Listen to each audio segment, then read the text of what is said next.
Um final de semana desses, eu estava assistindo o programa do Luciano Huck, o Domingão com o Huck, e era início de um quadro novo, que se chama 3 Minutos para Brilhar, se eu não me engano. Nesse quadro, pessoas comuns eram convidadas para poder cantar ali no palco. E eu prestei muita atenção em duas histórias específicas, e eu quero trazer para vocês as reflexões sobre o poder que a palavra tem. A gente negligencia muito o que a gente fala.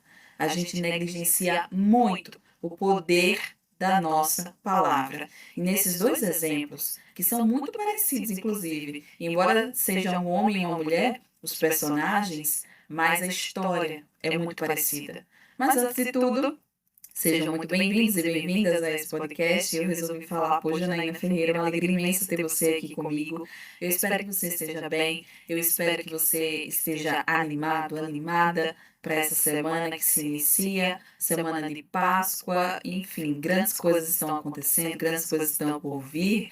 É uma alegria imensa mesmo que você está aqui me ouvindo, compartilhando os conteúdos, comentando. Cada engajamento é muito importante. Se você ainda não curtiu esse episódio, esse podcast, por favor, avalie o podcast, dá suas 5 estrelas, me faz chegar no ranking melhor, levar esse podcast para mais pessoas. Se você me ouve pelo YouTube, curta esse episódio, compartilha, se inscreve no meu canal. Tem muito conteúdo lá no canal toda semana, toda quarta e toda segunda, para que vocês possam aprofundar temas que eu trago aqui e outros temas também que eu reflito por lá. É conteúdo que se complementa, enfim.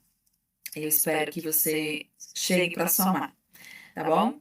Minha gente, eu quis trazer esse tema da palavra tem poder, já fazendo paralelo com a comunicação não violenta, porque de fato a gente acha que, tudo bem, eu falar o que eu penso, o que eu acho para uma pessoa e tá tudo certo, vai ficar por isso mesmo. Palavras vão e vêm como o vento, e na verdade não. Principalmente quando a gente fala para uma criança, quando a gente fala para um adolescente, coisas muito fortes, do tipo, você não vai ser isso na sua vida. De um sonho, por exemplo, que a pessoa compartilha com você, que a criança compartilha com você, que o adolescente compartilha com você, você chega e fala: Isso não é para você. Meu filho, te orienta, segue aqui, ó, esse caminho que ele é mais certo, porque isso aí que você quer nunca vai acontecer. Olha que pesado o que você está falando. Olha que destino horrível que essa criança vai ter se ela acreditar no que você está dizendo, se ela não confiar nela mesma, seguir a intuição do sonho e seguir o outro caminho que aparentemente é mais sustentável, é mais seguro. Enfim, olha que destino horrível. Nesses dois casos do Luciano Huck, aconteceram situações bem parecidas. A primeira foi de uma médica que desde criança ela amava cantar. Ela sempre foi introspectiva, mas tímida, muito tímida, mas ela usava a voz dela para se expressar. Ela usava da voz dela para se alegrar. E ela dizia que queria ser cantora, mas a voz dela, quando cantava, era diferente de quando ela falava. E as pessoas ficavam tirando sarro delas, amigas dela, amigas não, né, que isso não é amiga, né, minha gente? Coleguinhas da escola, pessoas da família, do círculo familiar, questionavam a ela: por que você não canta do mesmo jeito que você fala? Você está mudando a sua voz de propósito, você está querendo aparecer. Coisas desse tipo foram ditas para ela quando ela era criança. E ela acreditou nisso. Disseram para ela que cantar não era para ela, que ela não tinha jeito para cantar, era muito tímida. E ela foi se fechando, se fechando. Sabe uma flor, quando ela vai murchando, ela se fecha, não é isso? Ela vai murchando, perdendo brilho, vigor, força, beleza. E quando vê, não sobrou nada da flor. Foi isso que aconteceu com essa médica. Ela ouviu esses comentários, ela acreditou neles, ela guardou eles lá no fundo da alma e disse: Não é para mim. Eu não vou mais cantar. Pelo menos eu não vou ser mais cantora, eu não vou mais cantar para ninguém. Eu vou cantar somente para mim. E foi isso que ela fez ao longo da vida dela, até esse último domingo que eu estou falando, em que ela se apresentou no palco.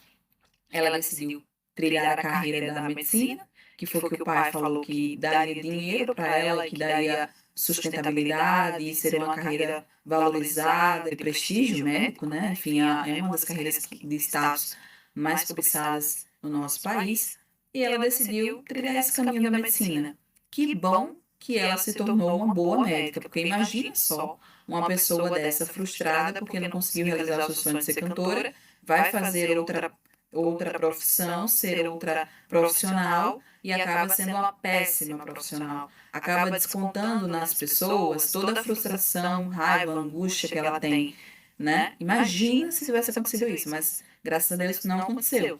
Ela foi ser médica do SUS, ela é uma médica de um postinho de saúde, que é a base do SUS, é o posto de saúde, é onde você constrói, regula, contratualiza, gerencia todo esse sistema gigantesco e complexo que a gente tem de saúde.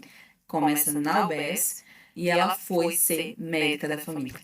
Então ela estava muito bem, obrigada, na zona de conforto. No último episódio a gente falou sobre zona de conforto, na verdade era uma zona de acomodação. Mas, vira e mexe, ela cantava. E uma amiga que trabalhava com ela, e aí sim, essa é sim, amiga de verdade, era médica junto com ela, ouvia ela cantar. E dizia sempre: Você tem uma linda voz, por que você não investe na carreira da música? E ela sempre colocava os dois pés para trás e um monte de justificativa para dizer que não dava certo. É muito tímida, é uma pessoa que não canta bem, não tem, enfim, os recursos, colocava um monte de justificativa. E essa amiga insistia: você tem talento, você merece sim um palco, você merece sim seguir esse sonho. E foi essa amiga que inscreveu ela no programa do Luciano Huck para que ela fosse se apresentar. E aí, quando o repórter, que eu não lembro o nome, é uma pessoa bem espalhafatosa, assim, na imagem, mas eu não lembro dele, é um carnavalesco. Ele foi convidá-la presencialmente lá no postinho de saúde e mesmo ela com medo, vejam só, mesmo ela com medo, eu não sei se a câmera ela intimidou ela para dizer um sim, mas, ou se foi a criança interna, provavelmente foi a criança interna dela ali vibrando, vai, aceita, aceita. E ela aceitou o convite, mesmo com muito medo. E durante o processo, ela chorou muito e ela falou por várias vezes, não foi uma só vez, minha gente, ela disse várias vezes que ela não acreditava nela mesma, que ela não sabia, ela não reconhecia o talento que ela tinha, que ela não sabia se expressar no palco, que disseram a ela tantas coisas ruins e ela acreditou. E ela falava isso em lágrimas. Então a equipe, ela precisou ser muito sensível, muito acolhedora, para poder resgatar aquela criança dali de dentro, dizer: você tem sim valor, você tem sim talento, você tem sim habilidade e você vai cantar e vai fazer um belo espetáculo. Foi uma sensibilidade muito grande da equipe, tanto da pessoa que estava ensaiando com ela no canto, como da coreógrafa, e essa mulher, ela simplesmente arrasou no palco. Os pais dela estavam lá, o namorado e essa amiga que escreveu.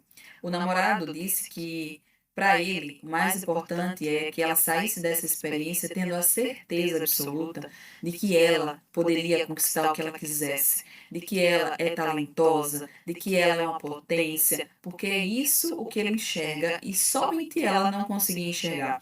A mãe dela também fez a belíssima fala de reforçar isso na filha, porque ela sabia o quanto essas falas que não saíram da boca dela, saíram da boca de familiares e coleguinhas, né? De que as falas maldosas, as falas de inveja que disseram para ela, travou a filha dela, travou o sonho da filha dela. Então, naquele momento, ela teve um papel muito importante, porque mãe e pai têm um poder gigantesco de nos impulsionar ou de nos atrasar na vida.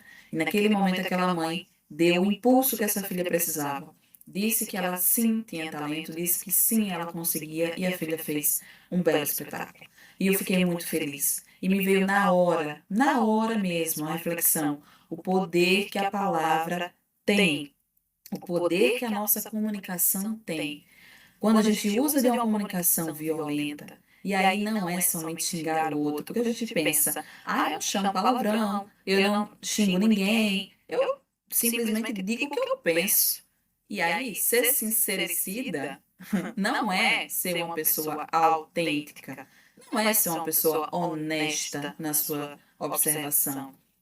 Essa pessoa ela faz isso com o objetivo de magoar o outro. Com plena certeza, minha gente. Se você faz isso, reflete sobre isso, tá? Porque, primeiro que a gente não pede a opinião de ninguém. Se eu tô aqui na minha, eu não tô pedindo a opinião de ninguém. E aí, se essa opinião chega de intrusa, uma fala intrusiva, e chega assim e diz: Olha, você está fazendo um podcast, para que tu está gastando tempo gravando podcast e ninguém te ouve, hein? Se tu só tem 2 ou 3 inscritos, por que tu está perdendo o teu tempo? Se uma pessoa chega para falar isso para mim, e eu tenho baixa autoestima, e eu tenho crenças limitantes que reforçam esse sentimento de impotência, esse sentimento de incapacidade, se eu tenho isso dentro de mim, eu vou acreditar no que essa pessoa está falando. E eu vou dar valor ao que ela está dizendo. E eu não vou mais gravar o meu podcast, porque eu só tenho 2 ou 3 pessoas me ouvindo. Minha gente, olha que merda. Que merda. Pensa. Não, a gente não precisa, a gente não pode fazer isso com os outros. Você que é pai, mãe, me ouve agora, você tem um poder gigantesco nas mãos. Eu ouvi muito na minha infância que tal coisa não era para mim. Eu ouvi muito na minha infância que eu não era bonita como fulana de tal, que o meu cabelo não era bonito como o de fulana de tal, que eu não conseguiria chegar em tal lugar porque eu vim de tal lugar. Eu ouvi muito isso na minha infância e por muito tempo carreguei essas crenças dentro de mim. Me lamentava, me lastimava porque tudo era muito difícil, porque só comigo que acontece.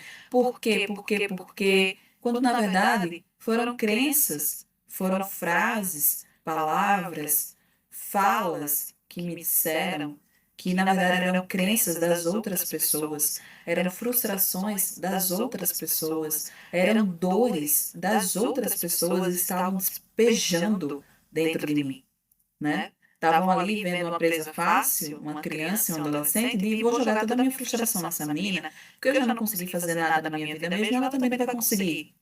E foi isso que fizeram comigo. E eu precisei, na fase adulta, tomar para mim a minha responsabilidade agora de cuidar da minha criança e dizer não.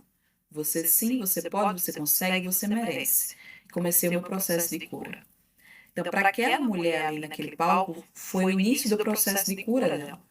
A mesma coisa aconteceu com um rapaz, um baiano, que começou a cantar na igreja, que estava se destacando. Em algum momento da vida dele, ele se desconectou da igreja, saiu da igreja, parou de cantar. Ele ouvia muito de que ele não ia ser cantor, de que música não era para ele.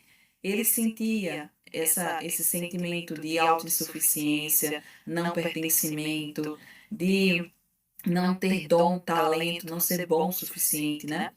Ele sentia isso. Ele cantava sozinho na varanda dele, para que ele se ouvisse, para alegrar a alma dele. Isso é maravilhoso, né? A gente poder cantar para alegrar a nossa alma. Mas se o meu desejo é cantar para alegrar mais almas, por que não?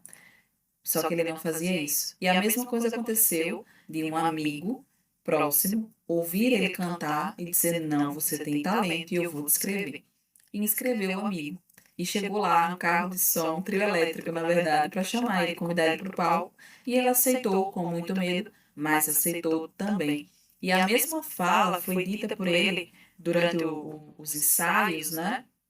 Que ele não se sentia bom o suficiente. Minha gente, veja que tristeza. Eu fiquei muito impactada. O poder que a palavra tem. O poder que a palavra tem. 2 talentos gigantescos. 2 talentos. Que poderiam já ter seguido a carreira da música, né, trilhado esse caminho, se pessoas muito mal resolvidas, adoecidas, não tivessem cruzado o caminho delas. Graças a Deus, tiveram anjos, amigos, anjos, para poder resgatar os sonhos dessas pessoas. E mesmo que elas não mudem de profissão, mesmo que a médica continue sendo médica, mesmo que o rapaz continue seja lá sendo repositor do supermercado que ele trabalha, hoje eu tenho certeza absoluta que eles reconhecem, que eles têm certeza que eles têm dom, que eles têm talento, que eles têm capacidade, que eles podem, que eles merecem, que eles conseguem. Isso não tem preço. Não tem preço. É mais uma vez aquele sonho grande, gigantesco, que eles olhavam e diziam assim: Isso aqui não é para mim. Hoje é muito mais palpável. hoje é muito mais concreto, porque eles deram o primeiro passo. Lembra do episódio que eu falei do primeiro passo? O primeiro passo deles foi dizer sim para eles mesmos, para a criança interior deles, e dizer sim, vamos lá cantar, vamos lá no palco cantar, isso é uma grande oportunidade.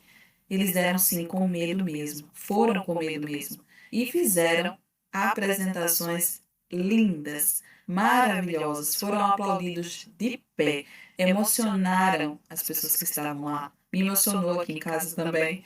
Então, veja que a alegria dos pais em ver a realização dos filhos, a alegria dos amigos, porque sim, isso são amigos de verdade, pessoas que se alegram com as suas alegrias, pessoas que se emocionam com as suas alegrias, com as suas vitórias. A emoção deles me emocionou muito também. Então, minha gente, é isso. A palavra tem poder. Da mesma forma que a palavra dos outros tem poder sobre você, as palavras que você fala para você mesmo têm poder imenso. Inclusive, poder de destruir o que falaram de negativo para você. Se em algum momento da sua vida, professores, pais, madrastas, padrastos, avós, tios, parentes, primos, amigos, enfim, quem quer que seja, chegou para você e disse algo negativo sobre você, hoje você tem o poder de reverter isso. Você tem a responsabilidade de reverter isso. Não é porque disseram isso para você lá atrás que você vai precisar viver a vida inteira se resmungando, se lamentando, tristecido, não realizado, porque disseram que você não era capaz. Não faz isso com você. Da mesma forma que eu precisei recolher todos os meus caquinhos, enxergar a minha criança ali, que estava despedaçada dentro de mim, resgatar ela e dizer: não, a gente vai, a gente consegue. Você hoje precisa fazer isso. Não é fácil, mais uma vez, mas é possível sim. Se você está disponível a se realizar na vida, se você está disponível a ser feliz na vida, você precisa resgatar os seus caquinhos, dar o primeiro passo e mudar a sua comunicação interna. Aqui a gente fala de comunicação não violenta, comunicação assertiva, não violenta. Mude o disco da sua mente. Mude a playlist da sua mente. Pare de reforçar os seus traumas e suas crenças. Pare de justificar o que você quer mudar. Comece a reforçar quem você é de verdade, os seus sonhos, os seus projetos, as suas qualidades e habilidades. Comece a reforçar isso todos os dias, que você vai, ao longo do caminho, tendo certeza, muito mais certeza sobre o seu potencial, sobre quem você é. Porque, minha gente, a gente não veio esse mundo a passeio, não. A gente veio para evoluir, a gente veio para se realizar, a gente veio para mudar o mundo mediante as nossas ações. Então, assuma a sua responsabilidade, trilhe esse caminho, faça diferente. E a partir de hoje, que você aprendeu que palavra tem poder, pare de ser sincerecida. Pare de ser a pessoa que, eu quero lacrar, eu falo tudo o que eu penso, que eu quero, a hora que eu quiser para qualquer pessoa. Pare de fazer isso. Se você quer colocar uma opinião, pense antes de tudo. Escute antes de tudo. Ouça com atenção, para depois, se a pessoa pedir, se você tiver espaço para falar, dê sua opinião, mas nunca de uma forma violenta, nunca acusando o outro, nunca julgando o outro, porque isso atrasa a sua vida e atrasa muito mais a vida do outro. Tá bom, minha gente? Meu objetivo, meu propósito de divulgar a comunicação não violenta, de trabalhar com a comunicação não violenta, é que a gente possa ter relacionamentos mais saudáveis conosco, em primeiro lugar, e depois com o outro. A gente precisa mudar a forma que a gente fala. O filme Adolescentes, a série Adolescentes, que eu gravei vídeo no canal, que eu gravei um episódio aqui do podcast, eu falei sobre isso. O Jimmy poderia ter tido um rumo totalmente diferente na vida dele se ele tivesse tido reforços positivos dos pais, se ele tivesse tido espaço para poder falar o que ele queria, quem ele era, se ele tivesse tido acolhimento na escola, ele poderia ter tido um destino final. Então, palavra tem poder, minha gente. Palavra tem poder. Fica com isso registrado na sua cabeça e reflete sobre as suas ações, tá bom? Muda a sua playlist interna e muda a sua playlist externa também. Seja um semeador de boas mensagens, de boas palavras e não o contrário, tá bom? Um cheiro e até o próximo episódio.